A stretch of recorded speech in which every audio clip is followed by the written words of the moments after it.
For LP as they try to maybe make this one work. They're jumping straight in on top of it. Fate Seal comes down, the feathers fly. They're keeping them there, but can they kill them off? That is the question.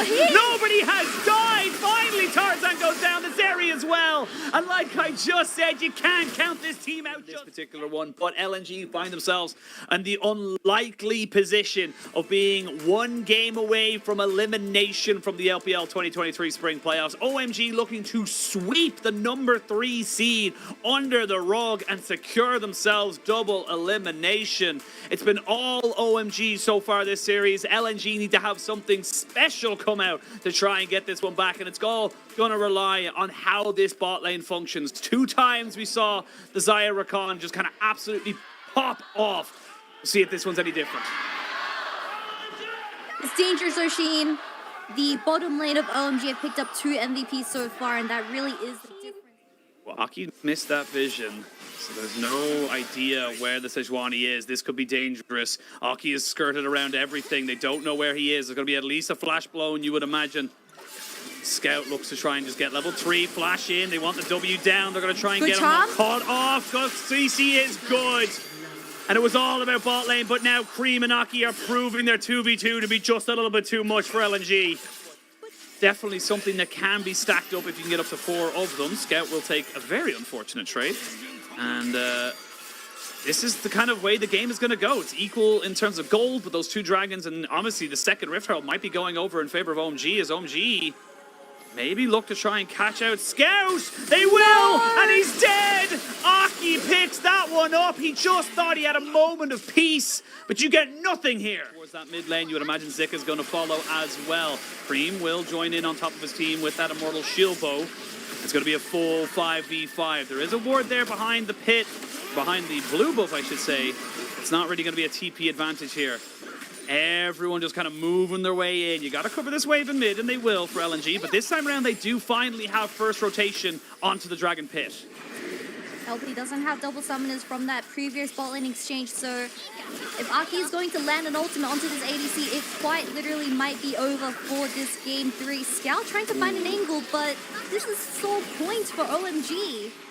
Yeah, you have to try and stop this dragon stacking. This is the thing, OMG can just decide not to fight it if they don't want, but they have so many tools that could be utilized. The charm hits, nobody follows up. Here we go, there's going to be the ultimate, the Fate Seal on the Scout. Can they kill him off? He goes golden before he can. LP putting in the damage on the backside. Scout flashes away and spear dashes as well. Ppgod going into his own stasis to make sure he doesn't die. Zika flashing away. Shanji on the backside can't really do a lot. These health bars are low. The charm is good. Shanji goes down. That might be the straw that breaks the camel's back here. LNG pushing forward, hunting for more. LP wants to try and get it. You can see how hungry he is.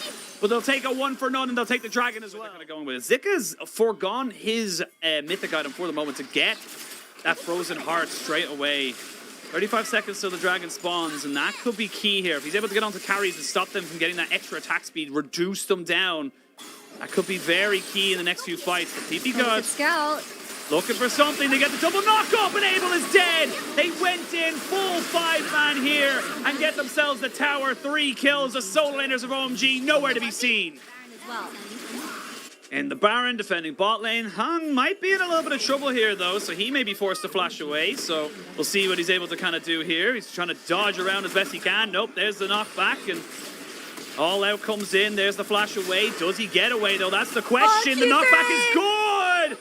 Cassante more like Kassanji, and now he's in a little bit of a 1v4. Trying to see if he can get out of this one here, but he's already lost his resistances and he will fall down. Trades his life, but now you're in a 4v4 and get this Baron, so he did his job. Yeah, it's a 1-for-1 trade, but Shanji doesn't have that TP available, so LNG can realistically fight this as well, as you do have the ultimate slowly coming online for an extra 10 seconds, but I see what Hung was trying to do. He was trying to get the wards down. Can they flip this though? I mean, it's going to be difficult here. Tarzan trying to go in there. LP needs to back away. The quickness comes out. He flashes and cleanses, knowing that he cannot stay away from everybody to be CC. Here we go. Scout coming onto the backside. Tarzan trying to go in for the dragon. The Yone is dead. The dragon is secured. LNG are doing it. LNG are fighting back in this game and in this series. And LNG win 2 back-to-back team fights. This is shattering results for OMG as they are getting desperate. I see Aki. Difference between the mid laners and AD carries. Magi Soul Stealer here for Scout. Of course, the Lord Dominic's regard for LP as they try to maybe make this one work. They're jumping straight in on top of it. Fate Seal comes down, the feathers fly. They're keeping them there, but can they kill them off? That is the question. Nobody has died. Finally, Tarzan goes down to Zeri as well. And like I just said, you can't count this team out just yet, Kitty. Bound back to EP come back in here, and that's going to be Cassante joining the, or sorry, yes, the Shanji coming in on the Cassante. As they look to try and make this one work. No teleports now available for either side except for Creme. He wants to try and reset them in here. Here we go. They're going to jump it onto the backside. Jumping on a Tarzan, trying to burn him down before this Baron goes over. As it's not quite dead just yet. LP gets knocked back. Has to flash away. The Fate Seal goes in and gets everyone very, very low. Secured by LNG. And now OMG. Can they take the fight after the fact? LP is untouched so far in this fight. Cassante going in onto Scout, who goes golden, keeping himself alive. He will fall after all is said and done. But it's only a one for Baron trade as OMG get nothing that they wanted. Ppgod is getting desperate. He got a one-man ultimate and the Zika ult. Aprl coming in though, trying to make this one work. They're just standing on top of the blast cone, so there's no escape. 2 kills for Zika, Baron as well. It ends up being all in favor of LNG as they take back control in this game. We see OMG struggling to get that same wombo combo for this Baron, and LNG playing with the space that they've been able to create with this Lulu and Ahri. Perfect situations for them to come back and take us to a game 4. They're still pushing in, still have Creme, still have Aki, but you've got to try and stall out for as long as possible. But LNG not willing to let this series go, not willing to just try and let it happen. There's going to be the Fate Seal, but it's only onto the clone. Finally, Ppgod and Shanji are back. Here we go, trying to fight this fight as it jumps down onto LP. There's one more dead. Can they defend the Nexus? They cannot. It was almost a last-ditch effort, but LNG...